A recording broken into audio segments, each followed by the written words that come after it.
है class 11th। तो क्या हो रहा है क्लास घर पे इस समय? आज हम लोग सरल रेखा में गति, जो कि हमारे फिजिक्स का 3rd चैप्टर है, उसके नेक्स्ट लेक्चर पे काम करने वाले हैं। बट बिफोर दैट आप सभी लोग पढ़ रहे हैं, ये जान के बहुत खुशी हुई, कईयों ने कमेंट भी किया। बट हमारे लिए हमारे पास आप लोगों के लिए एक बुरी खबर है। बुरी खबर यह है कि 1D मोशन अभी ख़त्म नहीं हुआ है, अभी तो 1D मोशन की शुरुआत है। अभी इसके बाद कई टॉपिक्स आएंगे, कंसिस्टेंटली एक के बाद एक कई टॉपिक्स आएंगे, तब जाके हमारा ये ख़त्म होगा। तो होप सो कि जो हम लोग का ये चैप्टर है, ये कम से कम 10 से 15 लेक्चर्स में बनेगा। इसके प्रीवियस लेक्चर में हम लोग दूरी और विस्थापन की बात करे थे, 1D और 2D और 3D की बात करे थे। हमने आप लोग से एक और क्वेश्चन पूछा था कि द्विगति या द्विविमीय गति का कुछ हमको उदाहरण दीजिए। तो अल्तमस जी ने ऑप्शन आंसर दिया है, सुकृति जी ने दिया है। एक बार देख लीजिए क्या क्या हो सकता है द्विविमीय गति, या कौन कौन सी गति द्विविमीय हो सकती है। जैसे एग्जाम्पल के तौर पे आप लोग जानते हैं कि अगर कोई कण है, देखिए अब हम यहां पे ज्यामिति का भी यूज करेंगे थोड़ा। कोई कण है, मान लीजिए कण यहां पे है, ठीक है। अब आप लोग ग्राफ के बारे में नॉलेज तो रखते ही हैं।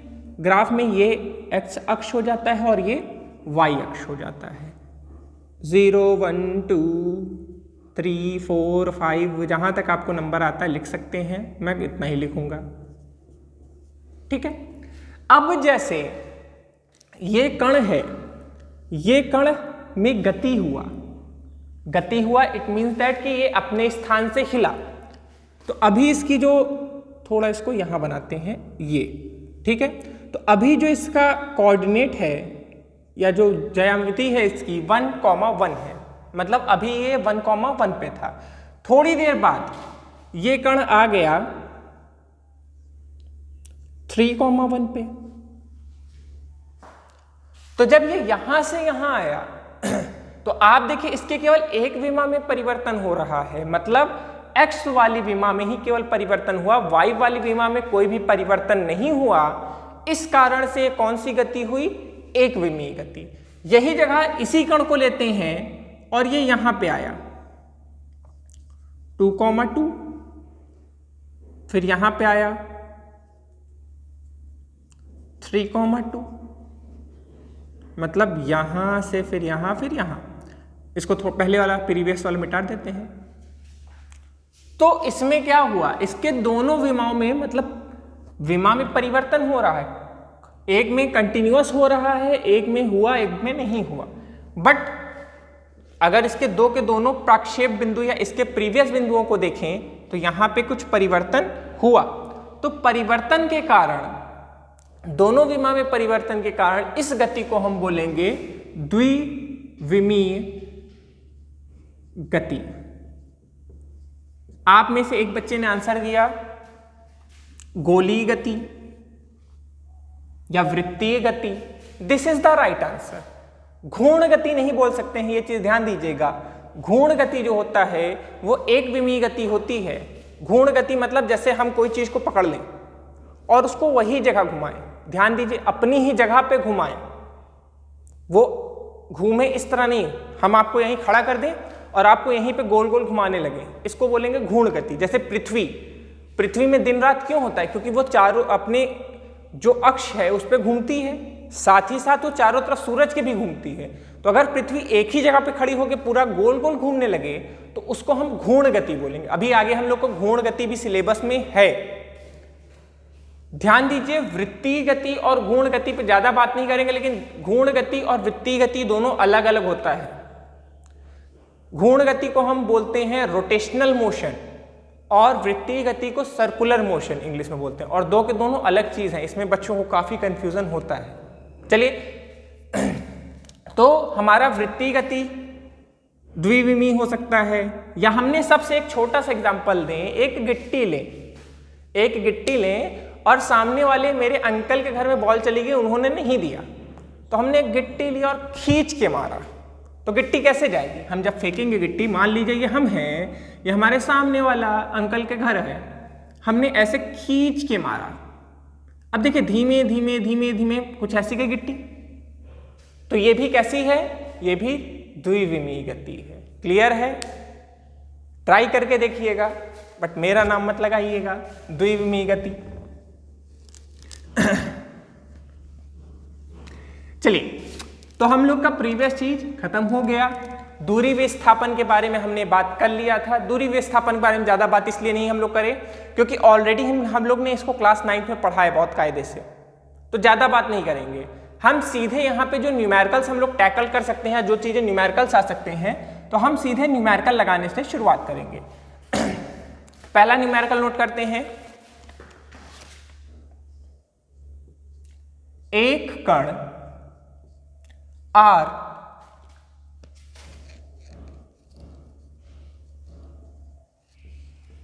त्रिज्या के अर्ध वृत्तीय पथ का चक्कर लगाता है।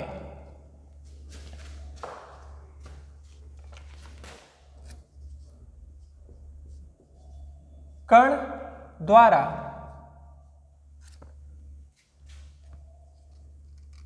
चली गई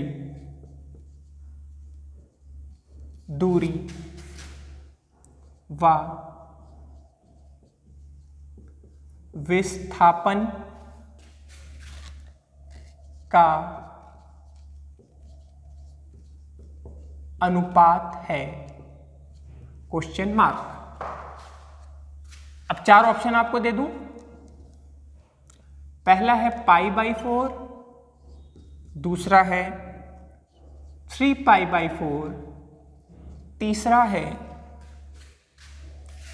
π/2 और चौथा है पाई। ठीक है, देखिए इस तरह के क्वेश्चन जो आएंगे, फिलहाल तो बहुविकल्पी है, देख के पता लग रहा है मैं भी क्या बोल रहा हूं, बहुविकल्पी प्रश्न है, बट इसको एज ए न्यूमेरिकल भी दिया जा सकता है। ठीक है, क्वेश्चन अब देखिए नंबर के अकॉर्डिंग क्वेश्चन थोड़ा इंक्रीज हो सकता है। फिलहाल जो आपका IIT JEE एग्जाम या CPMT का जो एग्जाम होगा, मतलब डॉक्टर साहब वाला और इंजीनियर साहब वाला, तो उसमें आपको इसी तरह के क्वेश्चंस आएंगे, बट आप इसको सीधे भी लगा सकते हो, आपको नॉर्मली भी लगाना आना चाहिए, दोनों तरीके से आना चाहिए। चलिए क्वेश्चन पढ़ते हैं। एक कण है जो R त्रिज्या के, अब देखिए पहले हम एक R त्रिज्या वाला अर्धवृत्त बना लेते हैं। अर्धवृत्त मीन्स आधा वृत्त। ठीक है, कोई भी वृत्त होता है, आप भी जानते हैं वृत्त का केंद्र होता है, जो इसका केंद्र हो गया। अब केंद्र से परिधि के बीच की जो दूरी होती है उसको हम बोलते हैं त्रिज्या। तो इसकी त्रिज्या कितनी है? R है। तो एक कण जो है R त्रिज्या के अर्धवृत्त पथ का चक्कर लगाता है। मतलब जैसे मान लीजिए ये A पॉइंट है, जो कण है वो पॉइंट A से लेके ऐसे ऐसे ऐसे, मतलब इसके ऊपर चलता हुआ पॉइंट B तक आता है। अर्धवृत्त चल लिया। अब हमसे पूछा गया कण द्वारा चली गई दूरी व विस्थापन का अनुपात है। तो मतलब हमको करना क्या है, ये जो कण है इसकी दूरी निकालेंगे, फिर उसका विस्थापन निकालेंगे, फिर दूरी बटे विस्थापन करके अनुपात निकाल लेंगे। आसान सा क्वेश्चन है, देखिए आसान है, ट्राई करिए। थोड़ा सा मैथमेटिक्स यूज होगा। ध्यान दीजिए कि जो हम फिजिक्स जब भी लगाते हैं, जब भी फिजिक्स हम लोग लगाना शुरू करते हैं, तो उसमें मैथ्स तो रहता ही रहता है, तो मैथ्स का यूज है, लगाइए इसको। पॉज कर लीजिए, थोड़ा टाइम लीजिए, आराम से लगाइए। नहीं लग पाए फिर वीडियो को आगे देखिए।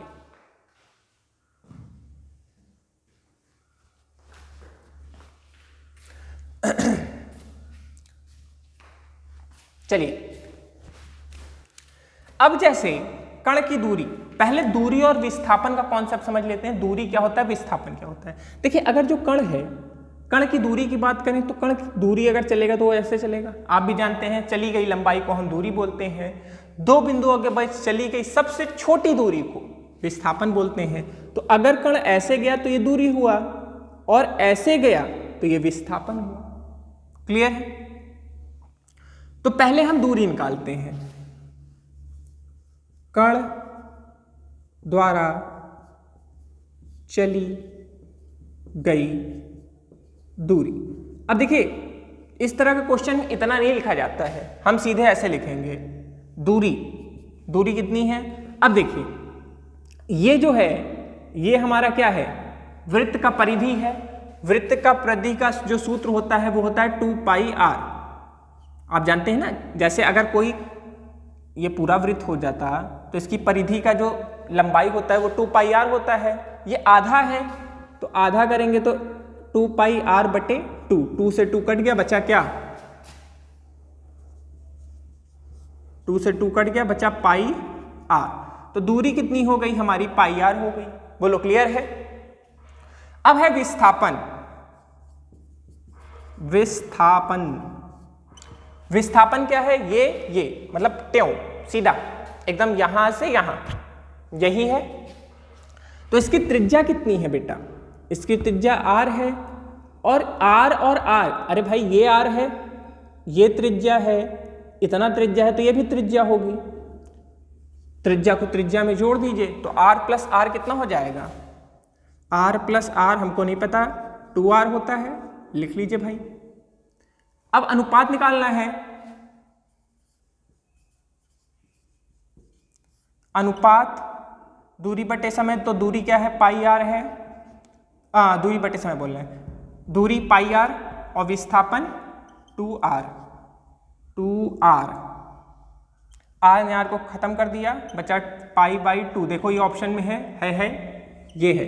So this is the right answer. Note कर लीजिए जल्दी से, समझ लीजिए। हमने विस्थापन दूरी निकाला, πr आया, दूरी विस्थापन निकाला 2r आया, दूरी बटे विस्थापन करें π/2, खत्म हो गया काम, हमारा आंसर आ गया। ठीक है, जल्दी से नोट कर लो।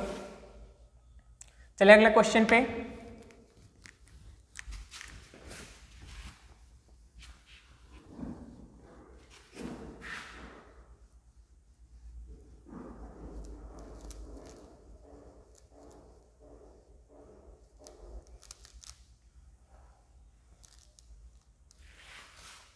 चलिए अगला क्वेश्चन नोट करिए।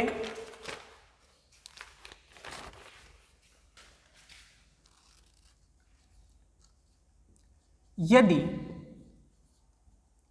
किसी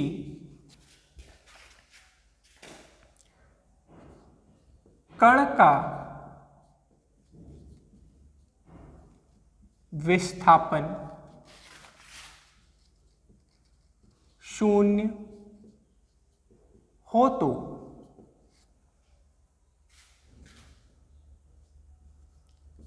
तय की गई दूरी, मतलब क्वेश्चन हमसे यह कह रहा है कि अगर किसी कण का विस्थापन 0 है तो तय की गई दूरी क्या होगी। तो तय की गई दूरी 0 होगा, यह हमारा पहला ऑप्शन है। बी ऑप्शन है 0 नहीं होगा। तीसरा ऑप्शन है 0 हो भी सकता है, नहीं भी। ठीक है, और आखिरी है कण पर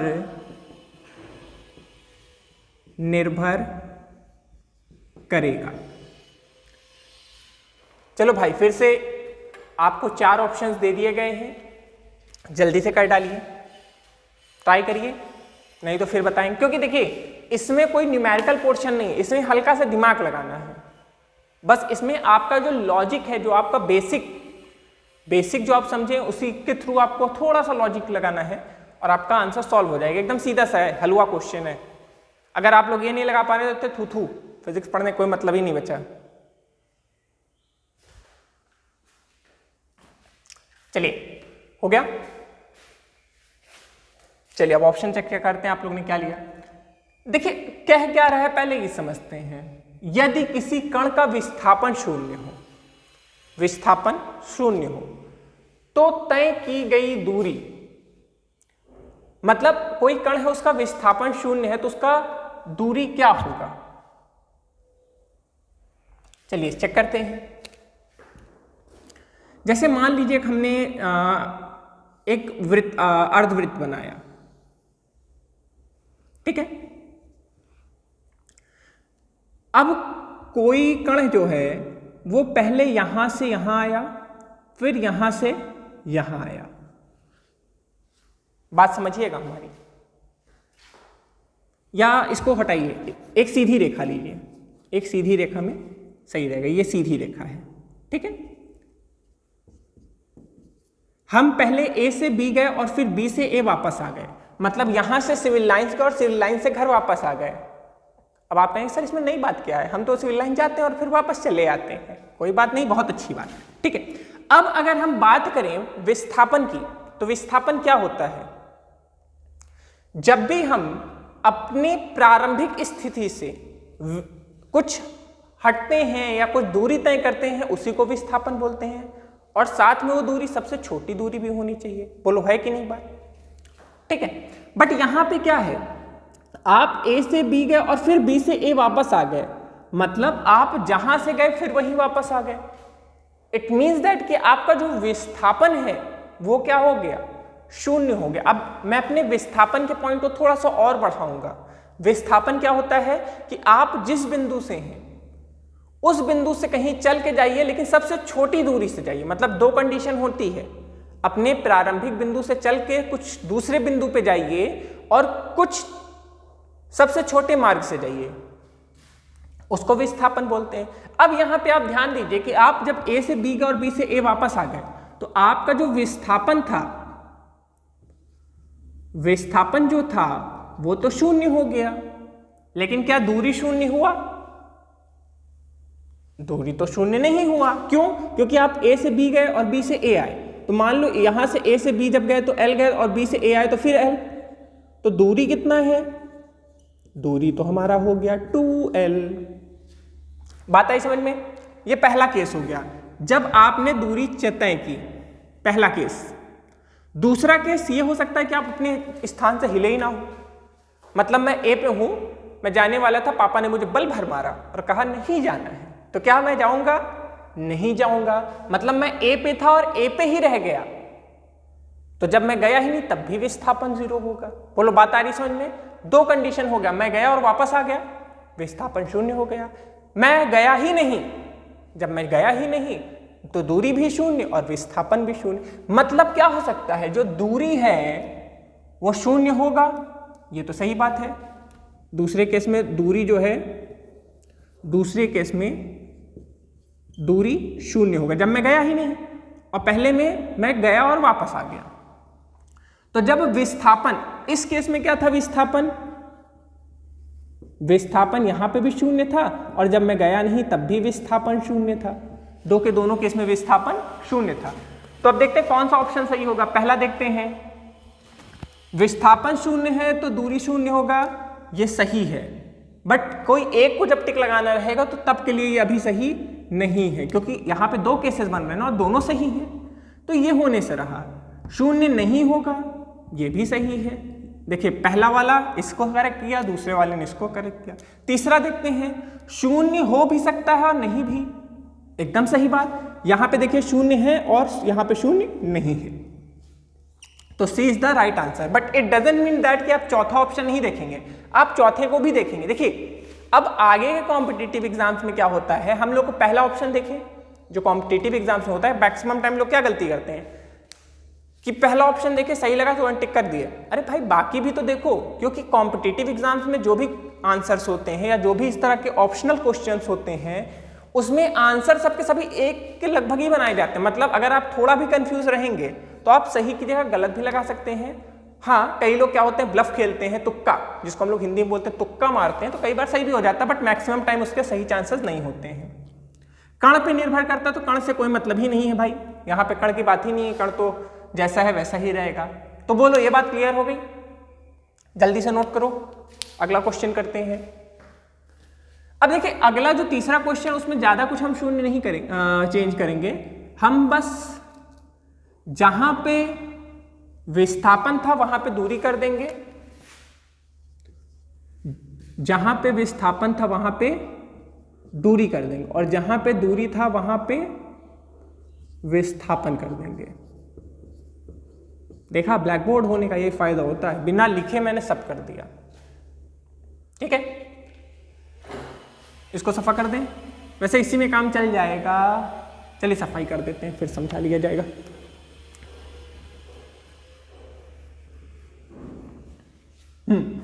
तो क्वेश्चन नोट हो गया, पॉज करके नोट कर लो भाई। यदि किसी कण की दूरी शून्य हो तो, यदि किसी कण की दूरी शून्य हो तो तय किया गया विस्थापन, मतलब यहां पे जो कण है उसकी दूरी शून्य है, इसको भी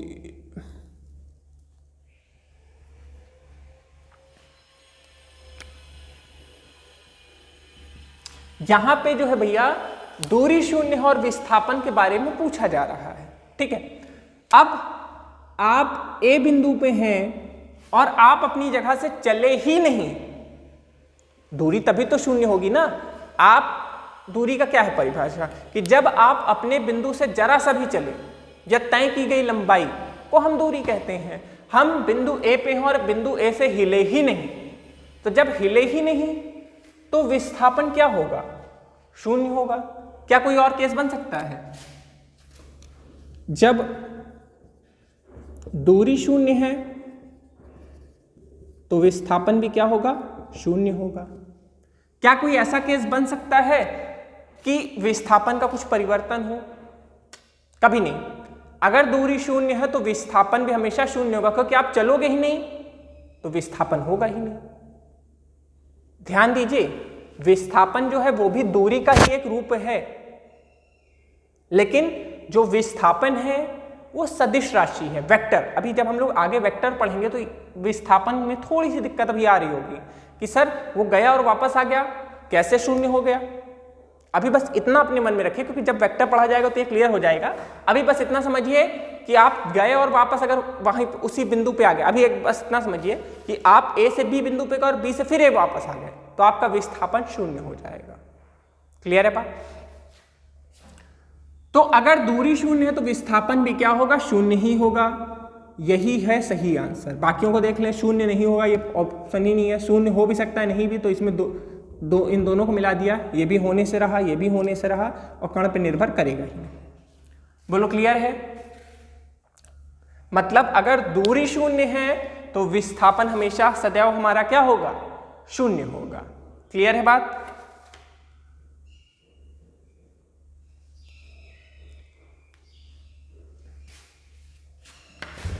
चलिए अगला आगे चलते हैं। अपना अगला क्वेश्चन नोट करते हैं। देखिए इसमें आपको कॉपी पेन उठाने की जरूरत पड़े, क्योंकि आपको इसमें दिमाग का प्रॉपर यूज होगा। और परिभाषा जब आप लोग कोई चीज की पढ़ते हैं तो उसमें उतना दिमाग का यूज नहीं होता है, बट इसमें दिमाग का प्रॉपर यूज होगा।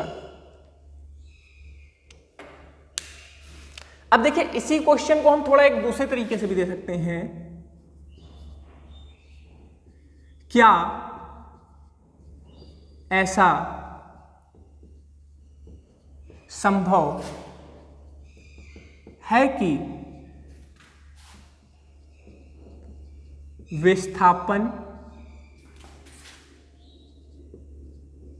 शून्य हो पर दूरी नहीं? अब देखिए ये क्वेश्चन जो है बहुत सिंपल सा क्वेश्चन है, इसके पहले हम डिस्कस कर लिए। अगर आप लोग हमारे दूसरा और तीसरा नंबर क्वेश्चन प्रॉपर्ली देखे होंगे तो आप लोग इसको तुरंत कर लेंगे। क्या ऐसा संभव है कि विस्थापन शून्य हो पर दूरी नहीं? करिए करिए।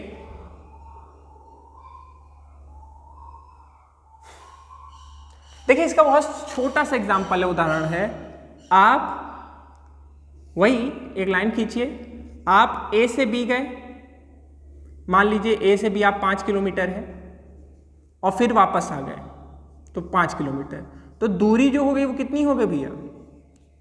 दूरी तो हो गई 10 किलोमीटर, लेकिन हमारा विस्थापन क्या हुआ? जो हमारा विस्थापन है वो 0 हुआ। देखिए इसका एक और मैं रीजन समझाऊंगा कि जो दूरी है वो अदिश राशि है, हमारी जो दूरी है वो अदिश राशि है, तो दूरी को जोड़ने के लिए हमको अदिश राशि के नियमों का यूज करना पड़ता है, मतलब सीधे सिंपली। लेकिन विस्थापन क्या है? विस्थापन जो है वो सदिश राशि है, विस्थापन जो है वो है सदिश राशि। और जब भी हम किसी सदिश राशि को जोड़ते हैं तो सदिश राशि को जोड़ने के लिए हमको सदिश के नियमों का पालन करना पड़ता है, और सदिश नियमों के में दिशा का भी यूज होता है, इस कारण से ये 0 हो जाता है। तो थोड़ा वेक्टर का भी, वेक्टर विश्लेषण जब तक हम लोग नहीं पढ़ रहे तब तक इसको थोड़ा समझ के रखिए, वेक्टर विश्लेषण में हम इस चीज को फिर से उठाएंगे। क्लियर है? सफा कर दिया जाए। देखिए यहाँ पे क्या हुआ, अब एक बिंदु से दूसरे बिंदु गए और फिर वापस आ गए उसी बिंदु पे, तो विस्थापन 0 और दूरी कुछ रहेगा। क्लियर है? अब हम लोग जल्दी से अपने 5वें नंबर वाले क्वेश्चन पे आते हैं। अब तक का सबसे अच्छा क्वेश्चन मैं इसी को कहूंगा, अभी तक था वो तो वार्म अप था, आप लोग इतने में वार्म अप लेते हैं। चलिए क्वेश्चन नोट करते हैं। सबसे पहले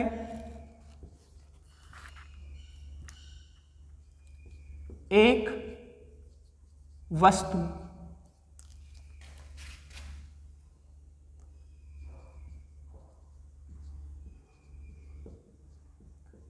अर्धवृत्ताकार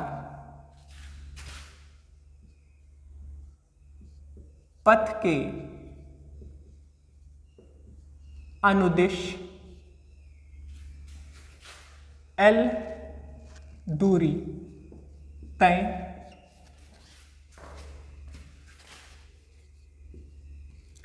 करता है।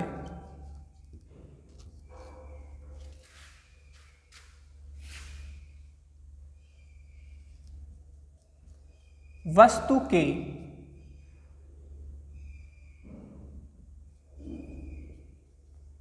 विस्थापन का परिमाण तथा दूरी और दूरी तथा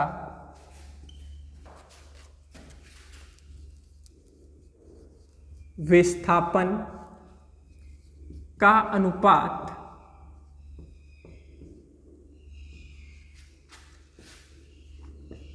ज्ञात कीजिए।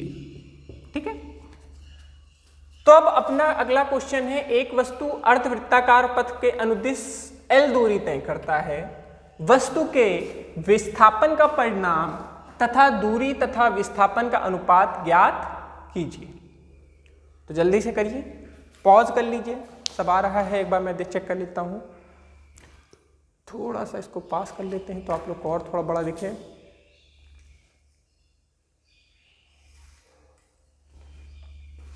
चलिए, तो होप सो कि आप लोग लगा लिए होंगे। मैं इसको सीधा से करके देखते हैं, पॉज करके, अगर आप लोग करना है तो पॉज करके देख लीजिए, फिर एक बार यहां से आंसर मिला लीजिएगा। देखिए, एक वस्तु है जो अर्धवृत्ताकार पथ में के अनुदिश L दूरी तय करता है। सबसे पहले अर्धवृत्ताकार पथ बना लें। ठीक है, एक वस्तु है वो यहां से यहां जब चलता है, अर्धवृत्ताकार पथ लिखा है ना, तो अर्धवृत्ताकार पथ यही है। अगर व्यासास्पर्ध लिखे तो इस पे चलेगा, लेकिन वो अर्धवृत्ताकार पथ पे चला, मतलब इस पे चला तो कितनी दूरी तय किया? L, मतलब ये जो दूरी हो गई वो कितनी हो गई? L।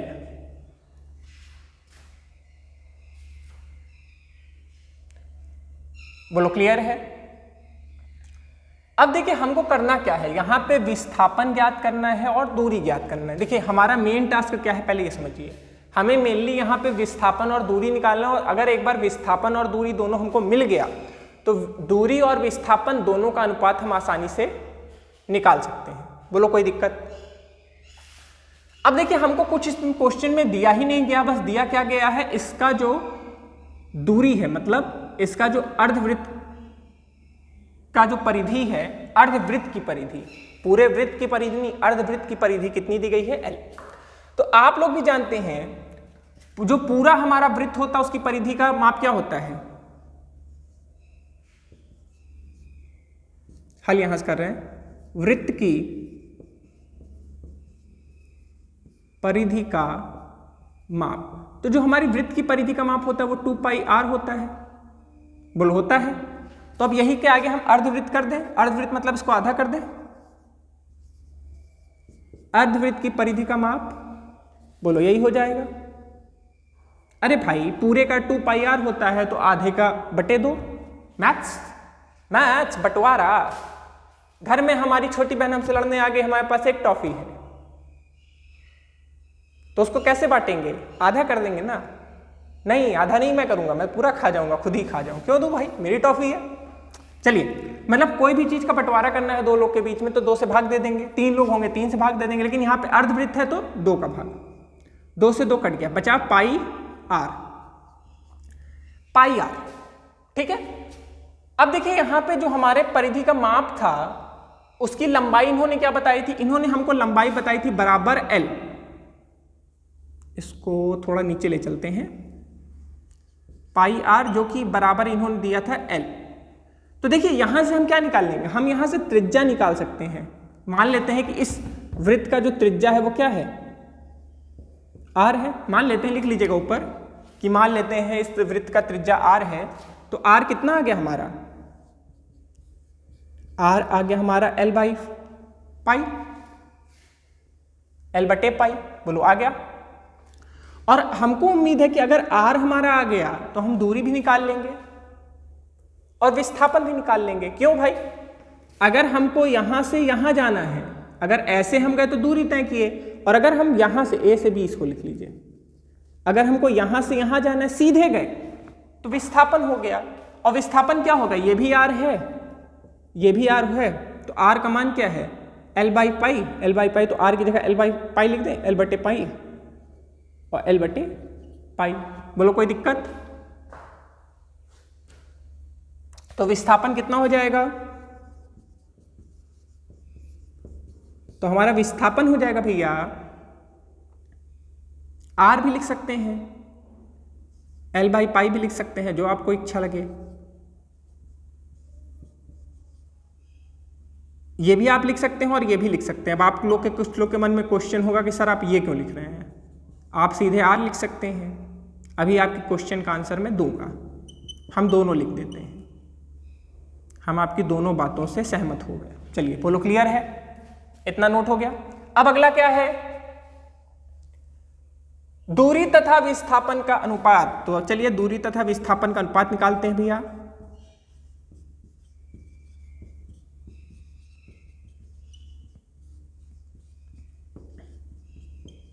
दूरी तथा विस्थापन का अनुपात। तो दूरी हमारी क्या है, दूरी क्या है, दूरी लिख देते हैं आप लोग के लिए और कायदे से, दूरी बटे विस्थापन, ठीक है। दूरी हमारी है L, ये L ही तो है, और विस्थापन क्या है, विस्थापन है 2L बाई पाई, बोलो यही है। हम इसीलिए 2R नहीं रखे, क्यों, क्योंकि अगर 2R रखते तो 2R पहले आता है यहाँ पे, और फिर R का मान रखते तो R का मान क्या है, L बाई पाई। तो इसीलिए हमने सीधे, क्योंकि हमको पता था कि उसको काटने के लिए यूज आएगा।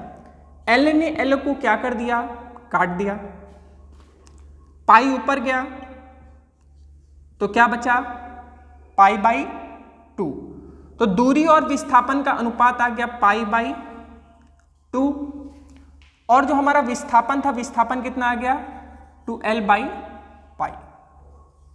बोलो क्लियर है, नोट कर लो इसको।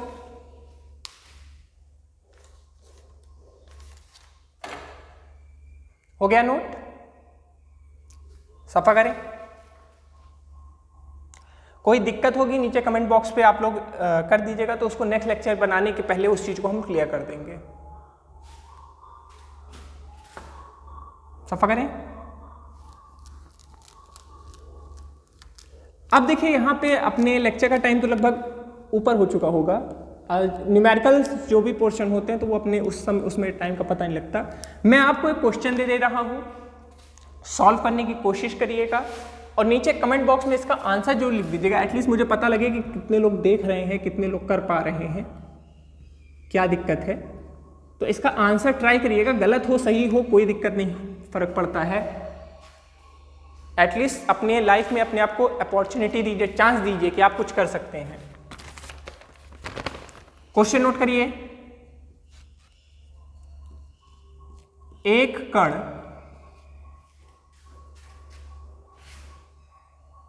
आर व्यासार्ध के 1.5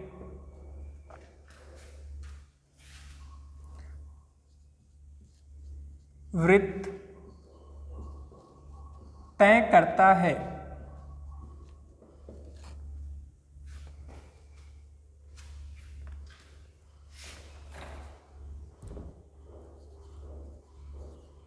इसके द्वारा तय की गई दूरी तथा विस्थापन ज्ञात कीजिए। हो गया? नोट कर लीजिए। देखिए क्वेश्चन क्या है पहले ये समझ लिया जाए। एक कण जो है वो आर व्यास वाले वृत्त के 1.5 वृत्त तय करता है। 1.5 वृत्त क्या होता है मुझे पता है, ये थोड़ा कंफ्यूज करेगा तो मैं इसका फिगर बना देता हूं।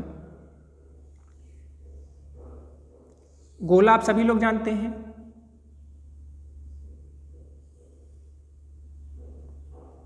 इसको हम लोग बोलते हैं 1.5 वृत्त। ठीक है। अब इसके लिए आप लोग दूरी एंड विस्थापन